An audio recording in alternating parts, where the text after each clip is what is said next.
파텔라 쿼드리셉스 텐던 리페어 이 프로토콜 발표를 시작하겠습니다. 네, 이게 텐더 티어의 원인은 크게 외상성과 내상성으로 나뉠 수 있는데요. 이제 외상성으로는 운동이나 활동 중 갑작스러운 부상으로 이제 텐더 티어가 일어날 수 있고, 내상성으로는 RA나 당뇨, 감염 뭐 이런 내과적인 질환으로 인해서 이제 평소에 건염으로 이렇게 텐던이 약화되어 있었을 때 파열 발생할 수 있습니다. 근데 이제 외상성으로는 저렇게 이제 힘줄 그 발을 고정하고 무릎이 부분적으로 굽힌된 상태에서 다리에 무거운 하중이 가해질 때 자주 발생이 되는데요. 이제 달리거나 점프 스포츠를 하는 이제 중년층들에게도 많이 발생한다고 합니다. 이제 사두근과 이제 직접적으로 연결되어서 그 강하고 튼튼한 쿼드리셉스보다는 이제 파텔라의 그 텐던 파열이 더 흔합니다. 네. 이제 증상으로는 이제 통증과 붓기가 따르며 무릎을 펴기가 좀 힘들고, 그렇기 때문에 보행도 어려워지고요. 이제 쿼드 텐던의 파열일 경우 이렇게 저렇게 파텔라 상단부가 움푹 들어가게 되면서 파텔라 본이 밑으로 이렇게 처지게 됩니다. 파텔라 텐던 파열의 경우에는 이제 파텔라 본이 위로 이렇게 땅에 올라서 이렇게 저런 그림 보시는 것 같이 저렇게 되게 됩니다.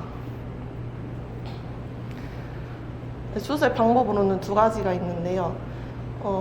쿼드 텐던의 경우에는 이제 슬개골에 저렇게 구멍을 뚫어서 이제 봉합실을 통과시켜서 힘줄을 다시 이렇게 당기는 그런 수술이 되겠고, 이제 두 번째로는 봉합 앵커라고 불리는 이렇게 작은 임플란트를 사용해서 이제 뼈를 이제 힘줄과 부착시키는 수술을 하게 됩니다.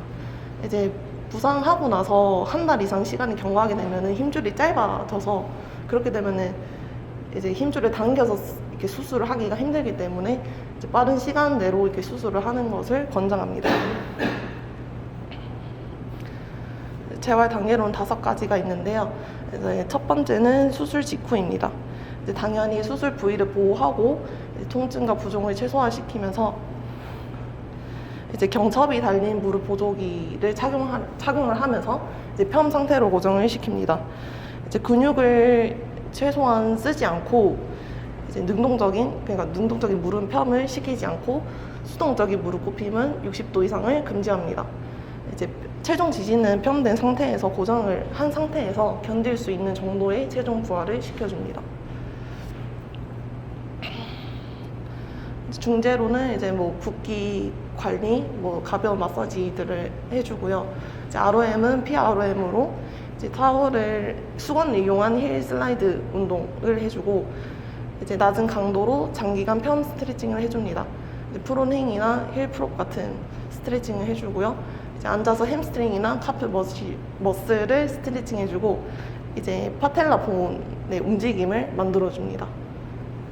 근력 강화에서는 이제 무릎의 안정성을 위해서 큐셋 운동을 시켜주고, 이제 글루테우스 세트라고 있는데 이거는 잠깐 보여드리자면, 이제 추후에 그 보행을 위해서 이제 둔근의 그 근력 활성화를 시켜주는 건데요. 근데 이 상태에서 이제 골반이 살짝 들어 올려질 만큼만 살짝 이렇게 수축을 해서 근 활성화를 돕는 운동을 해줍니다. 이제 수술 후 2주 이후가 되고 무릎을 0도까지 펼 수 있을 때 다음 단계로 넘어갑니다. 2단계부터는 이제 니 플렉션을 PRM을 진행을 하고요. 이제 고정 보조기를 사용한 전체 체중 부하를 해줍니다. 6주까지는 완전히 체중 부하를 하도록 하고요. 이제 CPM을 이용해서 2주차부터 50도에서 시작해서 주당 10도씩 늘려가면서 5주차 때는 최대 90도까지 굽힐 수 있도록 해줍니다. 이제 평소 일상생활 하면서 계속 고정된 보조기를 착용을 해줍니다.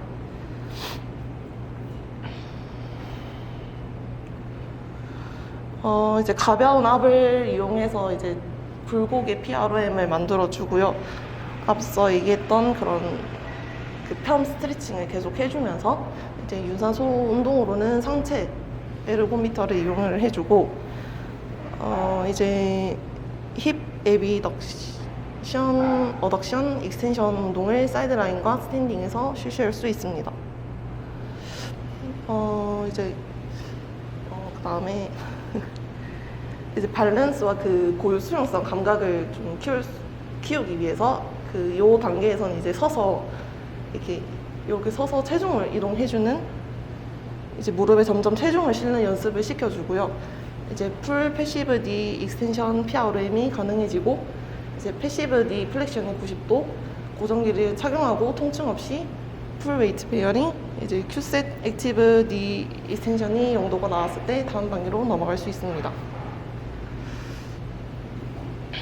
3단계 그 목표는 이제 보조기를 제거하고 풀 APRM 니 플렉션 회복을 하고요. 이제 고정식 자전거 운동을 시작할 수 있습니다. 이제 점진적으로 대퇴사두근의 부하와 저항 운동을 시작하고요. 이제 월 레그의 균형 회복을 해줍니다. 보행을 위해서 그 보조기의 각도를 60도까지 오픈해주고요. 환자가 넘어지지 않도록 충분한 쿼드리셉스를 제어해줍니다. 8주 동안 니 플렉션 90도 이상 시 체중을 지지하지는 않고요. 16주차까지는 쿼드의 최대 자발적 수축을 하지 않도록 합니다.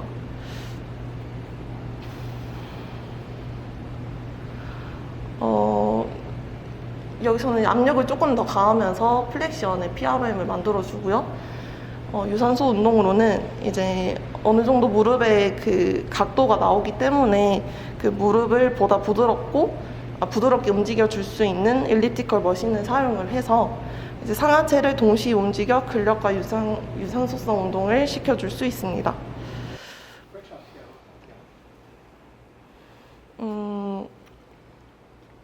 프론 자세에서도 이렇게 발목을 잡아서 플렉션을 시켜줄 수 있습니다. 네네. 그러니까 이전에는 그 압력이라는 게 그 니 플렉션을 가하는 그 압력을 말합니다. 프론에서 그 니 플렉션을 PRM을 이렇게 시켜줄 때 그 누르는 그 압력을 말합니다. 누른다는 건가? 아니면 눌러서 버티게 한다는 건가? 그러니까 ROM만 만들어주는 거예요. 니 플렉션을. 네. 패시브하게 완전. 네네.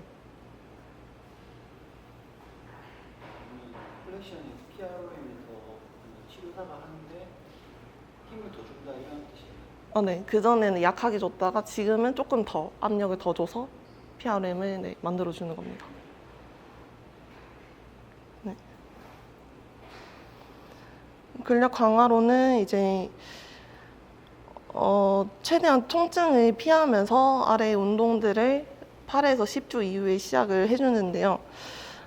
레그 프레스나 시티드 햄스트링 컬, 힙 에비덕터, 어덕터, 힙 익스텐션, 시티드 카프 머신을 이제 운동 기구를 이용해서 운동을 시켜줍니다.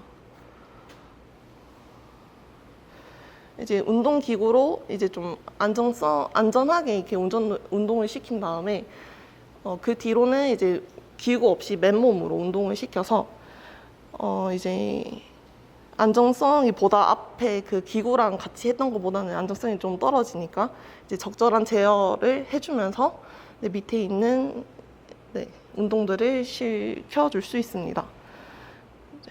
스쿼트나 이제 런지, 싱글 레그, 투 레그 브릿지나 짐볼 브릿지, 사이드 밴드 워크를 시켜줍니다.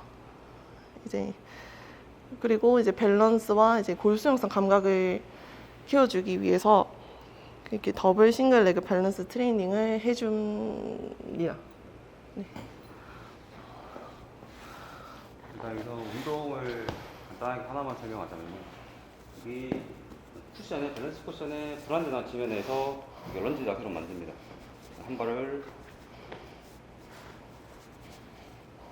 올라서서 이렇게 줄을 걸어서 환자는 이렇게 버티게 하고요. 버티는 동안 이제 쿼드에 아이소메트릭 훈련도 될 수 있고 이 상태로 이제 줄을 당겨주면서 진동 감각을 주면은 주행 능력이나 보여주는 감각에 더 좋은 도움이 될 것 같습니다.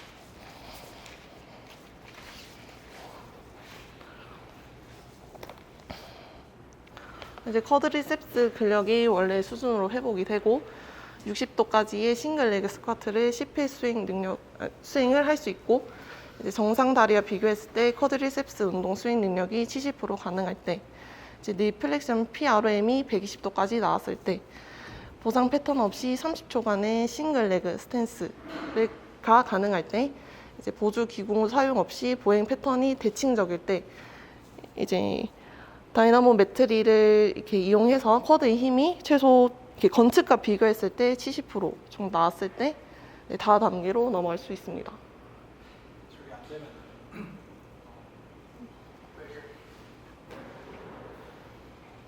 이게 안 되면 이쪽이 제가 3단계에서 제가 반복하는 거 이게 안 넘어갈 수도 있잖아요. 네네.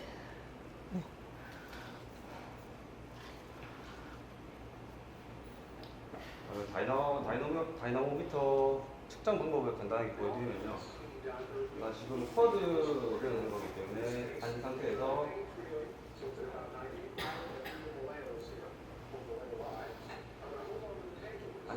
배트를 고정해놓고 발목 쪽에 근육계를 붙여서 쿼드를 펴면서 수축하는 힘을 먼저 건축을 측정하고 건축을 해서 나온 힘을 100%라고 했을 때 다음 이제 한측의 힘을 측정해서 비교했을 때 70%가 나오면은 이제 다음 단계로 넘어가는 기준으로 하면 될 것 같습니다.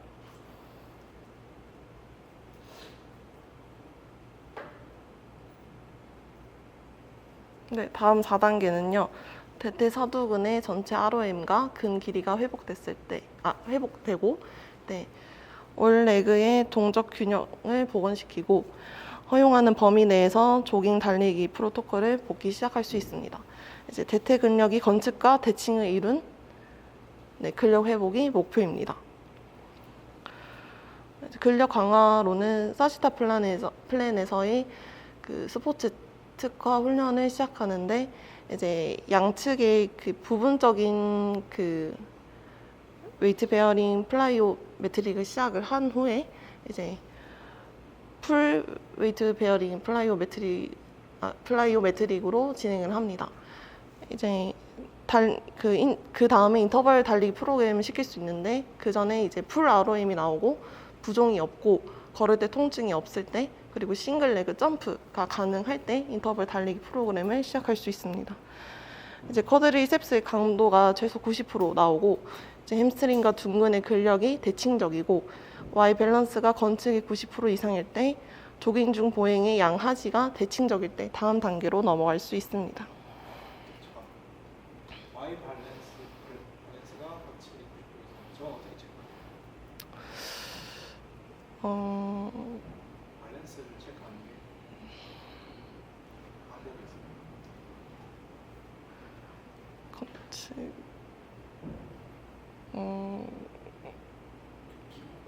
기구에서 네.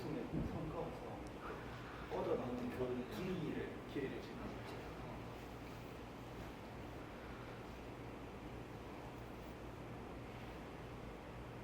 네, 5단 네. 조깅 중에 보행 양아지 대칭 저걸 체크를 뭔가 한다는 거예요. 네. 뭔가 눈으로 보고 대칭적이다 이렇게 하는 건 아닌 것 같은데 뭔가 쿼드의 둘레를 길이를 재서 비슷한지를 체크를 하는 방식이 있을 것 같은데 넘어갑시다. 네, 5단계로는 이제 스포츠로 복귀를 하는 단계인데요. 이제 조깅, 달리기 프로그램을 진행을 하고 다양한 동적 운동과 가속, 감속 제어를 향상시킵니다. 이제 초반에 착지에서 이제 많이 다치기 때문에 이제 착지에 대한 그런 기술에서 파워를 향상시키고 쿼드리셉스의 전체 근력을 회복하고 재부상 위험을 최소화하면서 스포츠로 복귀를 시킵니다.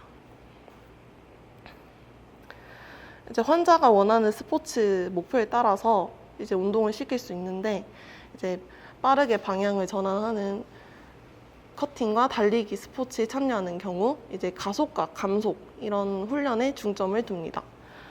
이제 진행 조건으로는 이제 하지 스포츠 기능 테스트의 모든 기준을 통과했을 때 이런 방향 전환과 이렇게 빠른 그런 훈련을 이렇게 시킬 수 있고요. 네, 쿼드리 이제 아까 요 측정기로 측정을 해서 이제 근력이 최소 90% 이상일 때 네, 기준을 통과할 수 있습니다. 네, 여기까지입니다.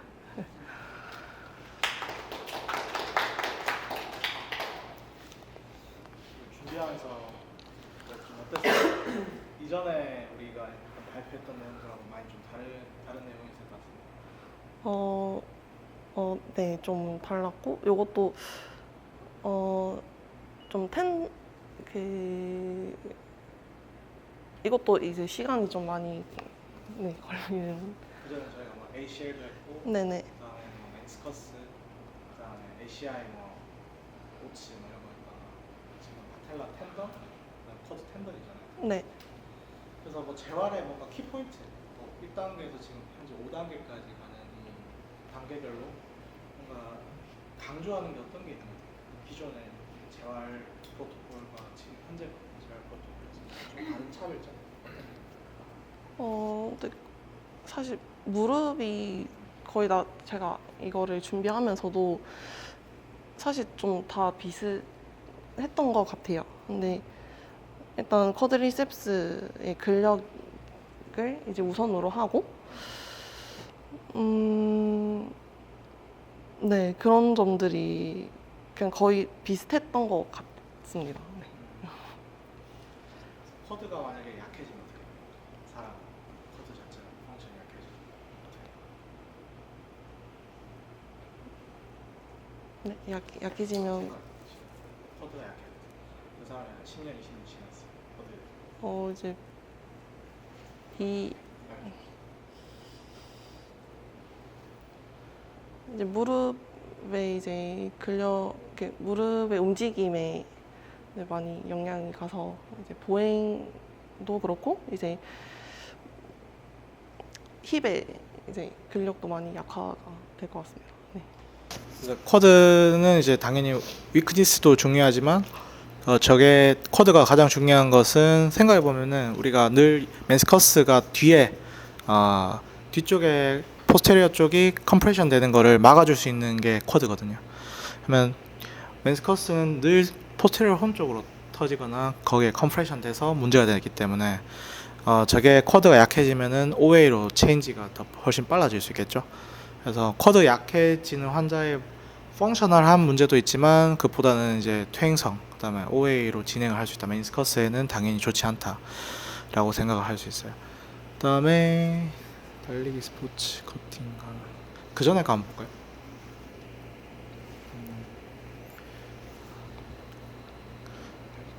그 전에 거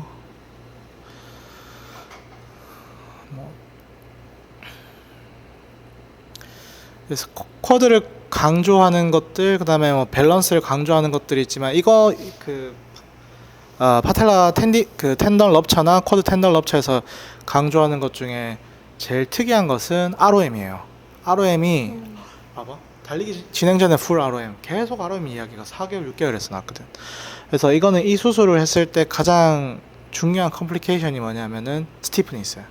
수술을 했는데 무릎이 굳어버려요. 그래서 그런 것 때문에 다시 브리즈먼을 뭐 하기도 애매하고 그래서 빠르게 최대한 굳지 않게끔 정말 고생을 해야 돼요. 왜냐하면은 수술을 아까 전에 쭉 올려볼까요? 제일 앞쪽으로 보면 수술용 그 사진 하나 있던데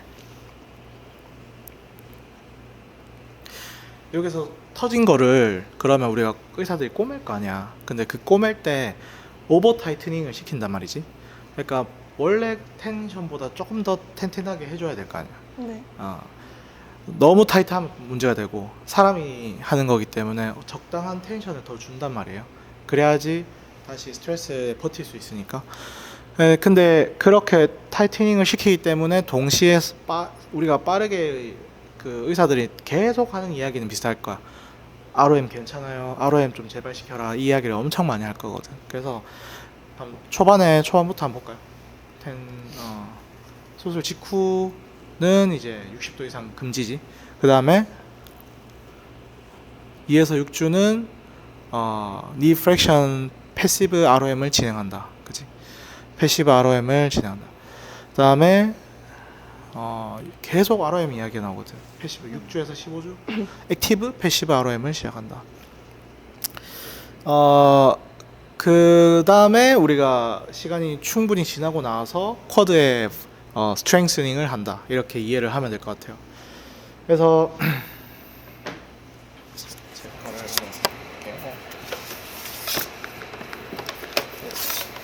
이거를 저희도 다이나모 미터 이거 저희도 구매를 해야 될 것 같아요.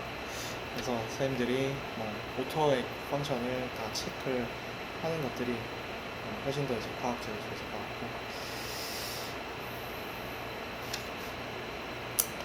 같고, 여기서 뭐 잠깐 이야기를 하셨지만 외상성 그다음에 인트린식 팩터가 있는데 이게 되게 중요해요. 당뇨 그다음에 RA 그다음에 감염 이런 것들이 있을 때 또는 이제 통풍 이런 게 있을 때 텐던이 약해진 상태에서 메커니즘이 뭐겠어요? 지금서 어떤 메커니즘 때문에 저게 될 것 같아요? 터지는. 제일 처음에 설명했던 것처럼 무릎이 약간 굽혀지는 그치, 상태에서 맞아요. 체중이 무거운 가중이 딱 떨어질 때 그때 텐던이 왜 그럴 것 같아요?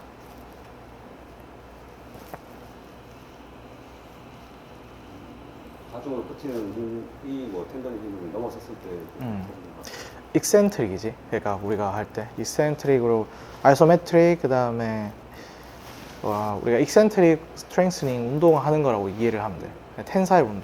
벌어진 상태에서 힘이 가해지는 거지. 그러니까 이게 내가 이런 상태에서 오버로딩이 돼도 이게 힘이 쇼트닝 돼 있는 상태에서 부하가 많이 걸리지 않는 텐던에 내가 이렇게 걸린 상태에서 그치 늘어난 거지. 늘어난 건데 내가 계단을 뛰어오르기를 팡 한다거나 아니면 점프해서 착지를 팍 했을 때 이게 팝업이 되면서 터질 수가 있는 거야. 이게 갑자기 수축을 확 당기면서 늘어난 약한 상태에서 확 당기기 때문에 이게 터질 수 있겠지. 그래서 그렇게 터지는 경우는 우리가 뭐 이렇게 지훈 쌤이 아무리 뭐 그런 점프를 해가지고 아니면 계단을 막 3칸씩 막 뛰어서 점프를 개구리처럼 한다고 해도 그렇게 터지진 않거든요. 근데 언더라인이 있는 사람한테 이런 건 터질 수 있어요. 왜냐하면 텐던 자체가 플렉서빌리티가 떨어지거든. 그러니까 질겨져 있고 조직 자체가 섬유, 파이브로시스, 뭐 인플라메이션 때문에 이런 조직 자체의 퀄리티가 당연히 안 좋은 사람들, 나이가 어느 정도 있는 사람들한테 터지겠죠. 그래서 이거는 복합적으로 작용을 하는 거예요. 그래서 복합적으로 이게 외상도 있지만 이런 내상, 뭔가 내재된 뭔가 문제가 있는 환자들한테 트라우마도 같이 있을 때 터질 수가 있어요. 그래서 보국쌤이 생각했을 때 이게 ACL 터져본 사람으로 ACL이 더 문제 있을 것 같아요? 아니면 쿼드 텐던 럽처가 더 문제 있을 것 같아요? 저는 둘 중에 선택해야 돼. 이 더 심할 것 같습니다. 그치, 중요한 거. 그래서 ACL, PCL은 나이가 들어도 수술 안 하거든. 근데 쿼드 텐던은 이건 수술 시기를 놓치면 큰일 나요. 왜냐하면 너무 리트랙해가 터졌어. 그러면 이게 막 리트랙션 될 거 아니에요. 맞죠? 텐던이 막 그 근육이 막 당겨 계속 쇼트닝 되거든. 한 달 뒤에 수술 이거 당겨서 못 하거든. 그러니까 이건 터지면은 빨리 해줘야 돼. 그래서 놓치면은 얘는 평생 이걸 못 들어. 그러니까 훨씬 이제 문제가 되겠죠. 그래서 이 텐던, 쿼드 텐던과 파텔라 텐던의 럽처는 흔하진 않는데 이거는 어떻게 보면은 ACL은 뭐 PCL은 선택을 할 수 있는 뭐 나이가 있으면 선택할 수 있어요. 나이가 50대 안 해요. 근데 이거는 무조건 해야 되는 그런 수술입니다. 저는 이제 이거를 제가 해본 적은 없어요. 흔하진 않아요. 제가 해본 적은 없고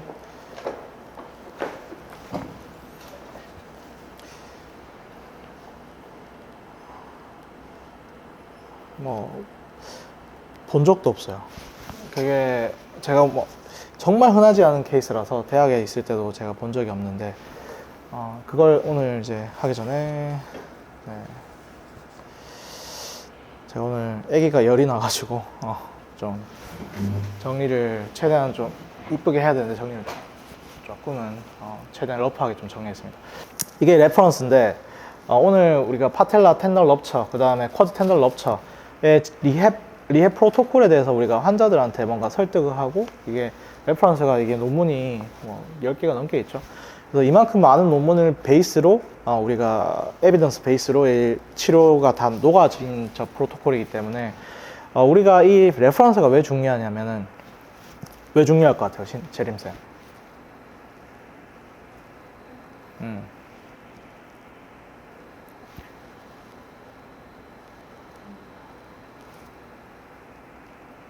그냥 생각해봐. 왜 중요할 것 같아? 레퍼런스가 왜 중요해?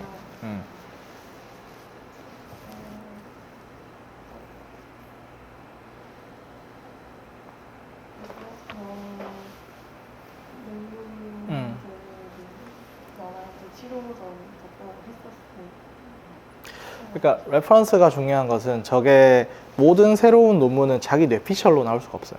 그러니까 뇌피셜이 아니라 에비던스 베이스, 뭔가 여기서 이런 이야기 저런 이야기 그 다 총 집합을 해서 자기 생각도 거기서 섞을 수가 있는데 그냥 자기 100%의 뇌피셜로 했을 때는 환자한테 설득도 될 수가 없고 우리가 왜 이런 치료를 했냐, 왜 아까 프랙션 뭐 PROM을 했냐, 뭐 그런 왜 이 시기에 그런 걸 하냐라고 했을 때 근거를 우리가 설명할 수 있기 때문에 레퍼런스가 중요하거든요. 그래서 저희가 뭐 하는 메니스커스 리페어든 뭐 모든 그런 재활 프로토콜에는 이런 레퍼런스가 있어요. 그래서 선생님들이 뭐 물론 바쁘겠지만 뭐 너무 옛날 거는 굳이 볼 필요는 없겠지만 뭐 최근 거 논문이 있으면은 한번 다 읽어보는 거는 괜찮을 것 같아요. 그 중에서 뭐 이거 제목을 보고 이거는 한번 봐도 되겠다. 아니면은 너무 바쁘거나 하면은 애브스트랙트라도 한번 읽어보는 게 습관적으로 하는 게 좋을 것 같아요. 그래서 파텔라 쿼드 텐덜 럽처는 사실 의사들이 그렇게 참 힘든 수술 중에 하나일 거예요, 분명히. 그래서 왜냐하면은 이렇게 본하고 그 다음에 아킬레스 텐던 수술은 저는 이제 케이스가 좀 많이 했었는데 파텔라 비슷하거든요. 본 투 텐던의 럽처 이게 되게 좀 리페어하는 게 되게 쉽지가 않아요. 텐던 안에서 미스서브스턴스 텐던 안에서 터졌다 그럴 때는 우리가 리페어하는 것은 그렇게 부담이 되지 않는데 본에 붙어 있는 부착 부위가 터졌을 때는 이게 힐링이 조금은 훨씬 더 어려워요. 그래서 아킬레스 텐던도 보면은 텐던 럽처 환자들이 중간 부위에서 터진 환자들과 그 다음에 본에 붙어 있는데 터진 환자들은 이거를 내가 텐션을 줘서 이거를 어떻게 잘 끌어갈 수 있느냐, 본을 다 뚫어 가지고 이렇게 실을 엮어서 이걸 터널링 해서 이걸 다 꼬매서 붙이는데 쉽게 생각해봐. 터지면 어떡해? 실이. 그잖아. 터질 수 있잖아요, 충분히. 그래서 조금만 잘못해가지고 텐션이 풀리면은 이거는 그냥 꽝이거든요. 그죠? 근데 만약에 이런 데 터지면은 이렇게 실이 엮여 있다 보니까 터져도 뭐 실 한두 개가 터져도 나머지가 버티는데 이거는 이제 본에 있는 이 실 자체 여기서 터져버리면 이게 훨씬 텐션이 확 떨어질 수밖에 없겠지. 마찬가지겠죠. 여기서 이제 막 하는데 이게 실이 끊어졌어. 그럼 확 떨어지겠지, 텐션이. 그래서 이거는 수술 후에도 조금 이건 빠르게 재활을 하는 것보다는 조금은 더 보수적으로 접근을 해야 될 수 있어요.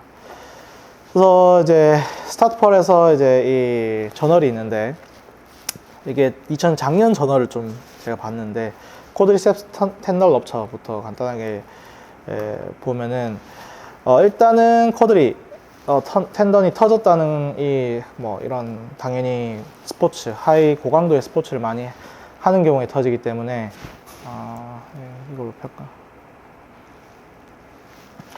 남자가 훨씬 더 많고요. 그 다음에 나이가 40대 이후에 좀 더 많고 그 다음에 파텔라 텐던 럽처에 비해서 이제 약간 올드 에이지예요. 파텔라 텐던은 조금 더 조금 더 어린 거고 이제 파텔라 텐던은 비포 40이죠. 비포 40에다가 스포츠 인저리랑 관련이 있는 비율이 더 많다.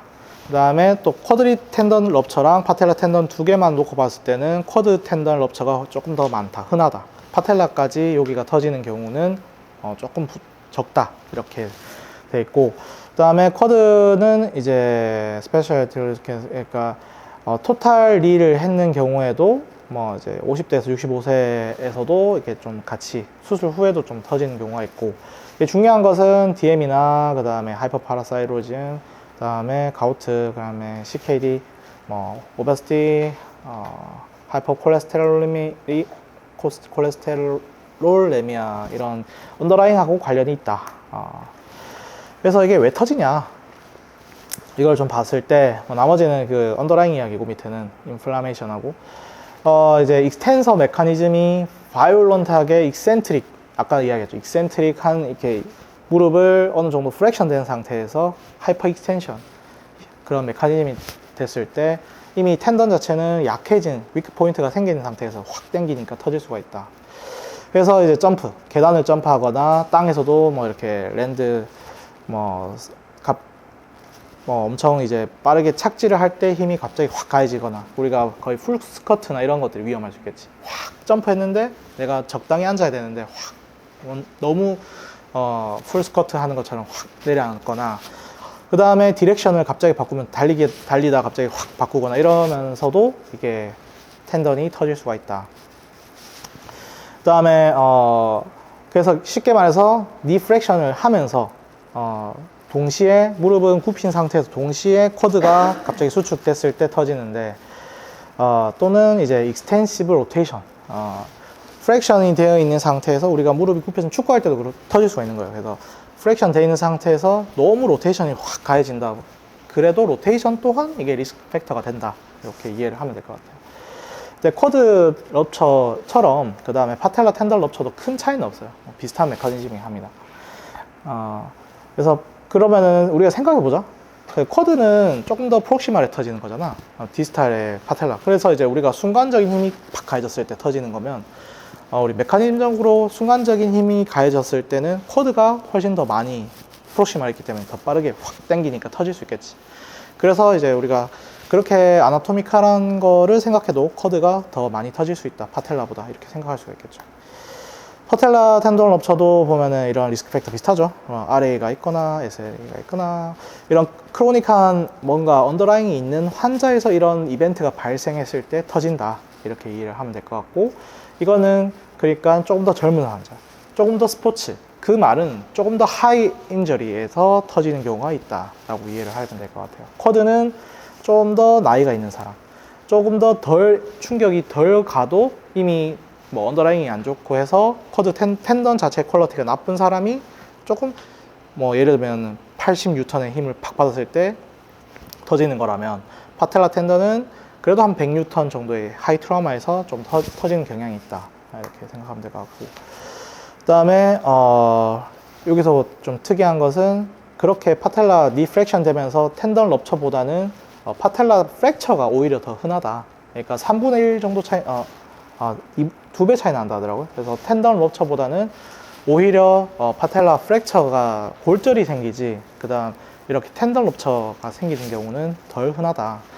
그래서 여기서 보면 아까 이야기한 것처럼 쿼드 텐던이 훨씬 더 파텔라 텐던 럽처보다는 흔한 그런 에피데미올로지를 알 수가 있고 그 다음에 병인론도 보면은 텐사일이 우리가 이제 컴펜스 한 거 말고 텐사일은 벌어지는 힘이죠. 그래서 텐사일한 힘이 오버로드가 됐을 때 익스텐서 메커니즘에서 비슷한 그 메커니즘이고 그 다음에 뭐 롱스탠딩 크로닉 텐던 디제너레이션 이것도 이제 오랫동안 뭐 크로닉한 텐던에 뭐 이렇게 스트레스가 가해져서 디제너레이션 됐을 때 아니면 언더라잉 때문에도 생길 수가 있고 아까 이야기한 뭐 계단을 확 뛰어 오른다거나 그 다음에 점프하면서 확 그 풀스쿼트를 확 내려앉는다거나 그 다음에 순간적으로 디렉션을 굽힌 상태에서 디렉션을 확 바꾼다거나 이렇게 했을 때 터질 수가 있습니다.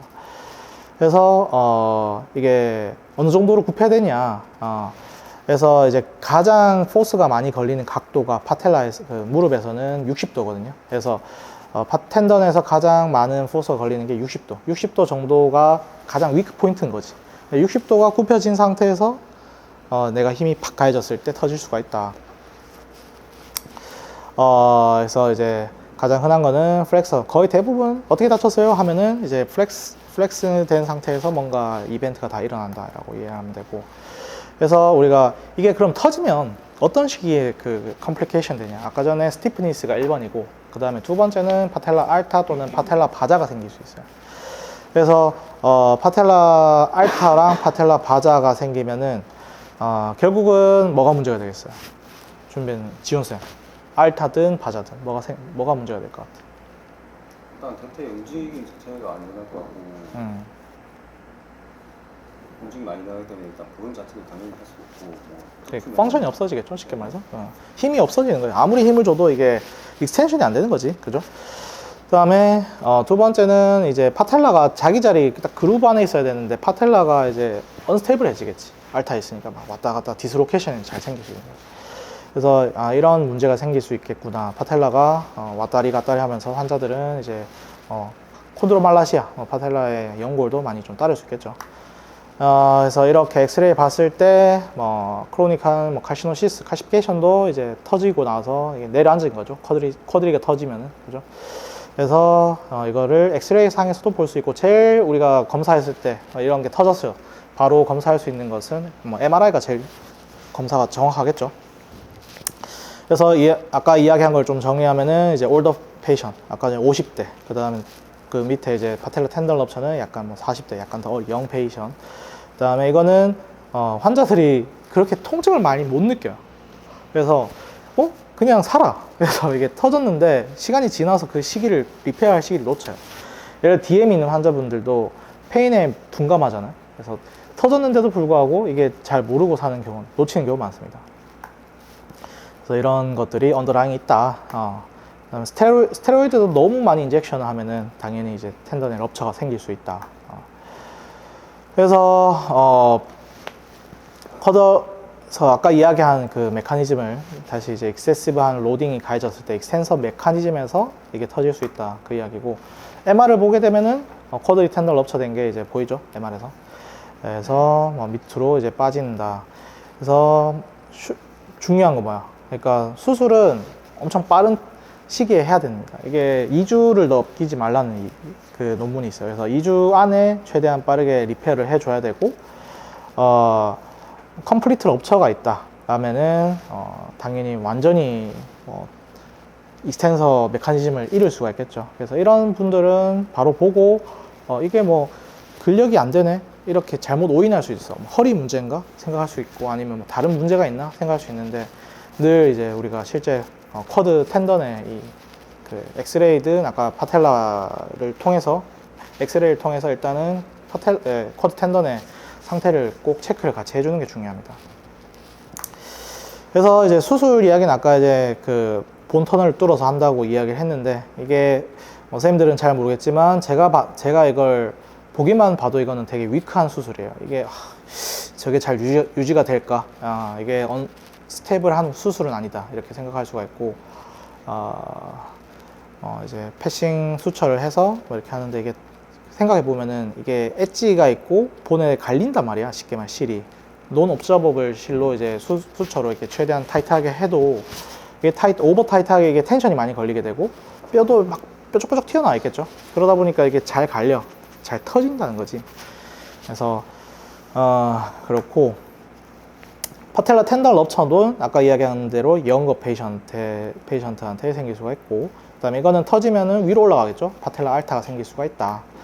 그 다음에 이거는 어떻게 보느냐, 이게 이렇게 프랙션 30도를 굽혔을 때 브루멘 사트 라인이라는 게 있어요. 이게 이제 인터콘틸러 노치, 이 라인이 엑스레이 보면 이 라인대로 쭉 따라가는데, 그 라인에 이게 파텔라 임페리아 폴이 딱 걸쳐지면은 노말이야. 근데 이게 그 위에 터져버리면은 이 라인에서 벗어나서 위로 쭉 올라가게 돼요. 그러면은 이거는 파텔라 알타가 있구나 라고 생각해도 되고, 그 다음에 티비아 투베러시티랑 이 길이를 재고, 그 다음에 파텔라 전체 롱시튜디널한 길이를 쟀을 때 이 레이시오가 0.8에서 1.2면은 노말인데, 그걸 벗어나면은 파텔라 알타 또는 파텔라 바자로 생각할 수 있어요. 위로 올라갔다 내려갔다. 그래도 마찬가지로 이제 파텔라도 이런 언더라인하고 관련이 있다. MR을 봤을 때 이렇게 터지는 걸 확인할 수가 있고, 이게 이제 정리를 하면은 이제 우리가 파열이 됐을 때, 한번 정리를 했을 때, 파열이 됐을 때는 크게 두 가지, 스티프니스를 우리가 가장 중점으로 생각해야 된다, 수술 후에. 그 다음에 두 번째는 이런 알타든 바자든 이게 생길 수가 있겠죠. 수술을 그렇기 때문에 수술을 하고 나서 MR을 계속 찍을 수는 없고, 수술 후에는 엑스레이를 주기적으로 좀 팔로우합니다. 팔로우하면서 실제로 이게 쿼드를 리페어를 했는데 이 파텔라가 서서히 내려간다, 그러면 다시 재팔의 경우가 발생하고, 그다음에 파텔라 텐던 럽처가 내가 리페어 했는데 올라간다. 그러면은 이게 다시 재파열을 의심할 수 있어요. 재파열률이 꽤 높아요. 이게 10%에서 15%라고 하거든요. 그래서 수술해도 이건 늘 좀 주의를 해야 되는 그런 거고, 뭐 아킬레스 텐던보다는 훨씬 이게 수술 후에는 결과가 조금 더 안 좋다라고 생각하면 되고, 아킬레스 텐던이 좀 문제가 있는 것보다는 이게 훨씬 더 이제 기능적으로 문제 있겠지. 익스텐서를 못 하기 때문에. 아킬레스 텐던이 안 되면은 내가 이제 그 프랙션, 플란타 프랙션이 잘 안 되는 건데, 그렇다고 못 걷는 건 아니거든. 근데 이거는 진짜 못 걸어요. 그렇기 때문에 이거는 우리가 딱 환자 케이스가 있으면은 빠르게 어떻게든 처치를 해줘야 된다라고 이해를 하면 될 것 같아요. 그래서 오늘 그 다음에 아나토미 내가 이야기를 빠져먹었는데, 그 파텔라 쿼드 텐던 보면은 쿼드리셉스 레티나 쿨럼이 또 그 막이 전체적으로 딱 보호해주고 있고 싸고 있거든요. 그 안에 쿼드 텐던이 그 속에 있어요. 그래서 100% 컴플리트 럽처는 잘 흔하진 않아. 근데 어떤 식으로 가냐면은 그 일단은 파셜 럽처가 진행돼. 근데 파셜 럽처에서 내가 막 몸을 막 쓰는 그런 노동자다. 그걸 과사용하게 되니까 파셜 럽처가 서서히 컴플리트로 바뀌는 경우가, 이게 디제네레이션하고 관련 있는 게 많아요. 일단은 어큐트 페이즈를 한번 팡 다치는 것도 있겠지만, 그 뒤에는 계속 쓰면서 서서히 쿼드가 터지면서 서서히 내려갑니다. 그래서 파텔라 바자가 처음부터 터지고 이렇게 컴플리트 럽처럼 처음부터 팍 터져서 내려오겠지만, 아까 이야기한 대로 다치고 방치를 하게 돼서 서서히 파텔라 바자가 점차 진행을 할 수 있다. 그렇게 이해를 하면 되고, 그래도 수술할 때 아까 레티나 쿨럼이 인텍트 하면은 그걸 가지고 레티나 쿨럼하고 같이 이제 꿰매서 우리가 붙여서 할 수 있기 때문에 레티나 쿨럼이 되게 중요한, 수술할 때 살아있냐 인텍트 하냐, 레티나 쿨럼까지 같이 터졌느냐, 이거는 되게 좀 중요한 이야기입니다. 그건 수술의 디테일이고, 뭐 비슷하게 우리가 적용하자면은 우리가 그 앵클에서도 브로스트롬이라는 수술이 뭐 ATFL 리페어 하지만 그 레티나 익스텐서 레티나 쿨럼을 같이 리페어 덧대주거든요. 이것도 마찬가지. 수술할 때는 이 텐던도 리페어 하지만 레티나 쿨럼도 같이 덧대주면서 수술을 피니시하는 그런 이제 유병률은 엄청 낮아요. 낮지만 이걸 놓치면은 안 된다라고 이해를 하시면 될 것 같아요. 궁금한 거? 지수쌤. 같이 그런 식으로 빠져나가지 말고.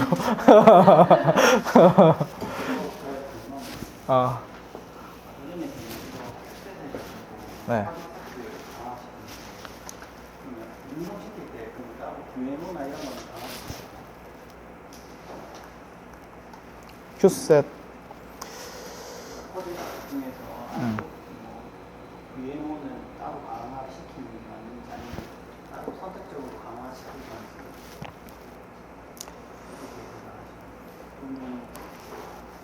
근데 압력 교수님께 제가 생각할 때 압력이 눌러서 압력 강하는 게 아닌 것 같고, 파텔라를 눌러서 바로 누른 자세나 또는 앉아있는 자세, 그걸 눌러서 PRO를 시킬 때 파텔라를 눌러서 아무래도 카틀리지를 강화시키는 게 아닌가 싶은데, 제가 그냥 파텔라를 눌러서 카틀리지를 자극을 주면서 그러니까 프레션 되는 그게 그 리드를 우리가 치료하게 해주는 것 같아요.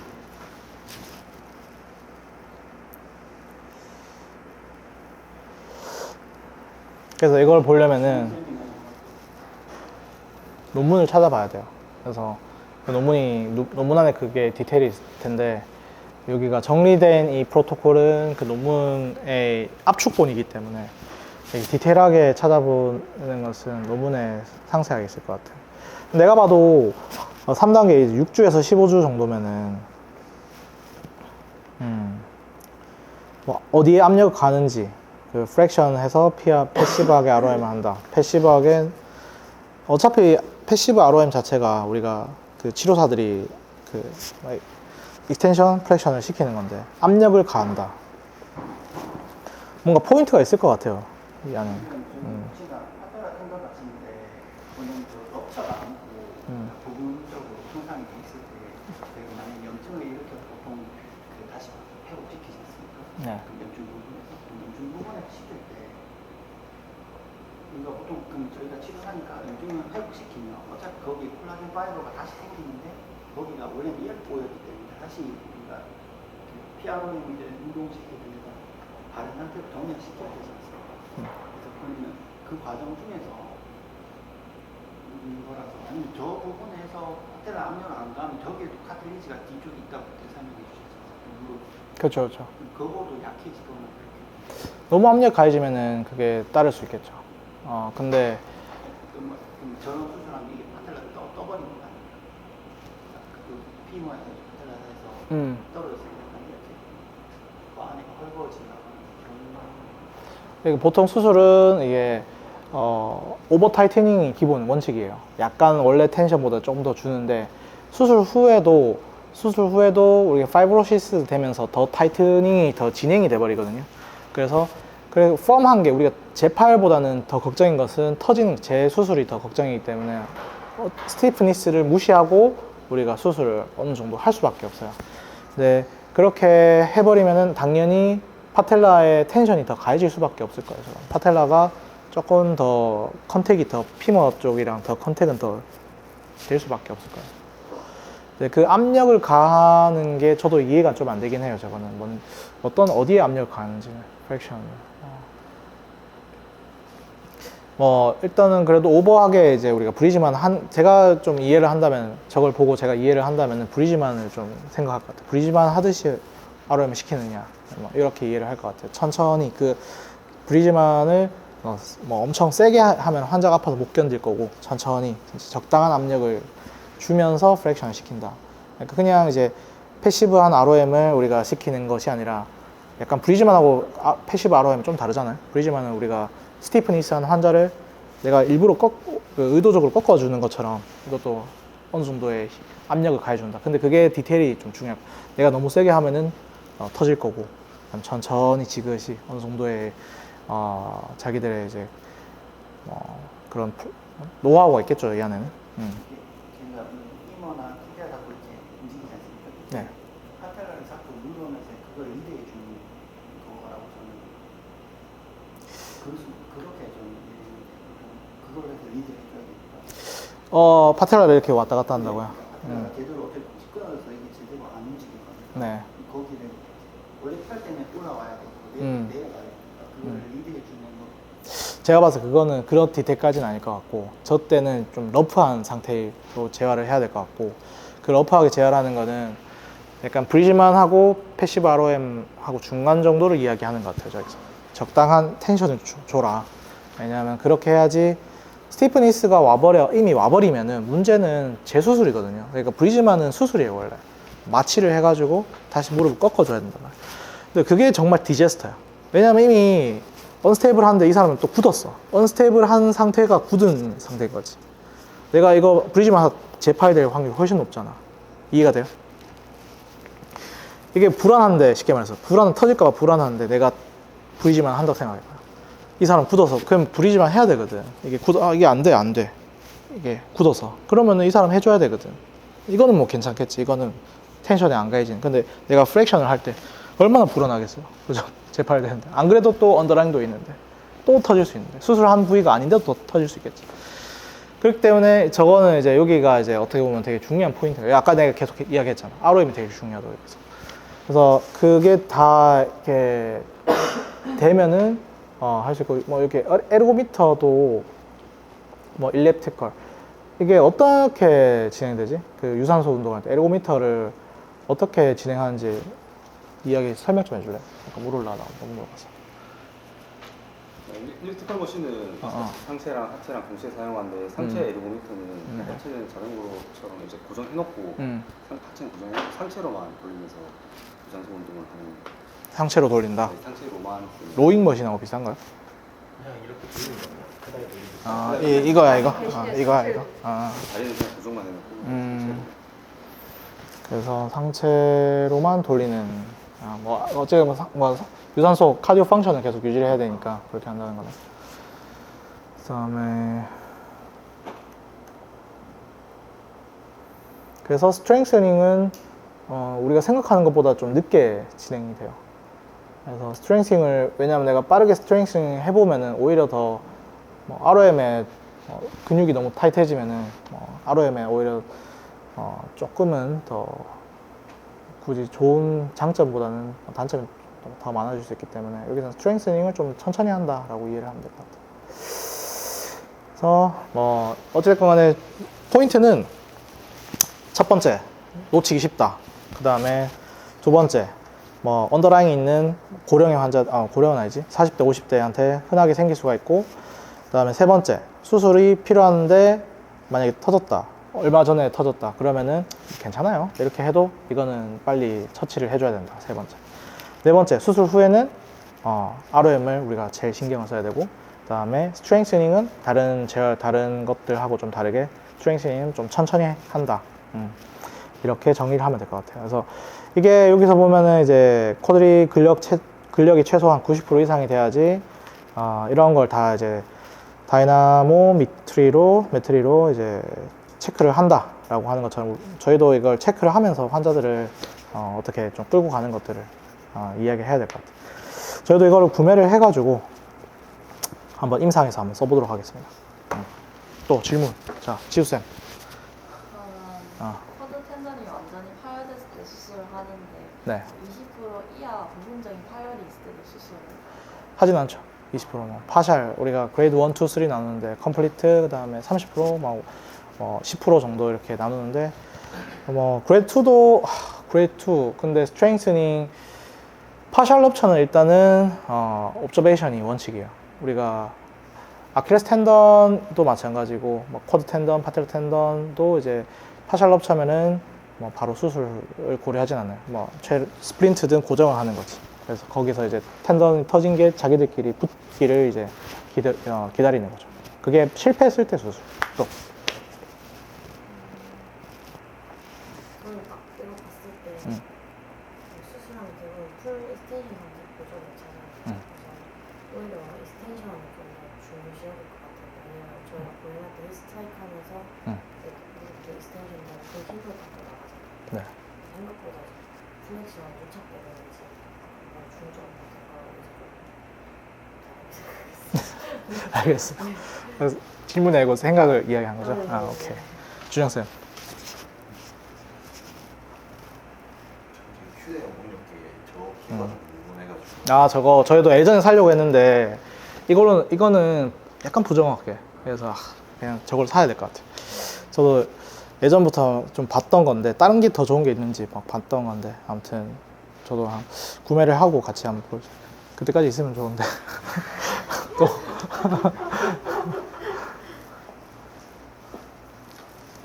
보국쌤. 저는 다른 건 아니고 아까 그 신경 공부도 체크하는 게 뭐 일단 우리가 지금 같은 수술 그다음에 수술 초기에 어떤 근력에 대한 그 강화는 해야 되니까요. 하는데 그 각도가 마다 근육 쓰이는 게 다를 텐데요. 어떻게 체크하는 게 제일 많이 쓰는 게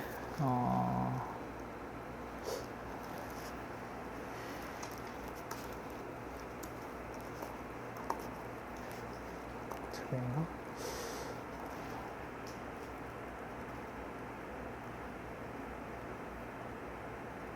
동그랗게 생긴 게 하나 있던데 그걸 제일 많이 쓰더라고요.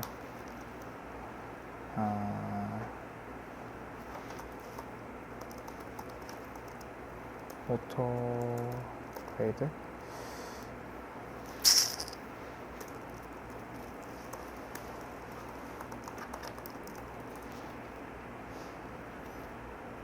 이걸 많이 써요.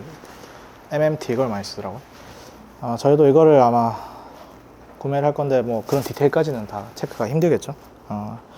그런 디테일까지 체크하려면은 저번에 그 박민혁 쌤이 이야기했던 그 엄청 큰 기계, 그 기구를 써서 할 수 있는데 일단 저희는 MMT로 그럼 그냥 90도 상태에서만 체크하는 거.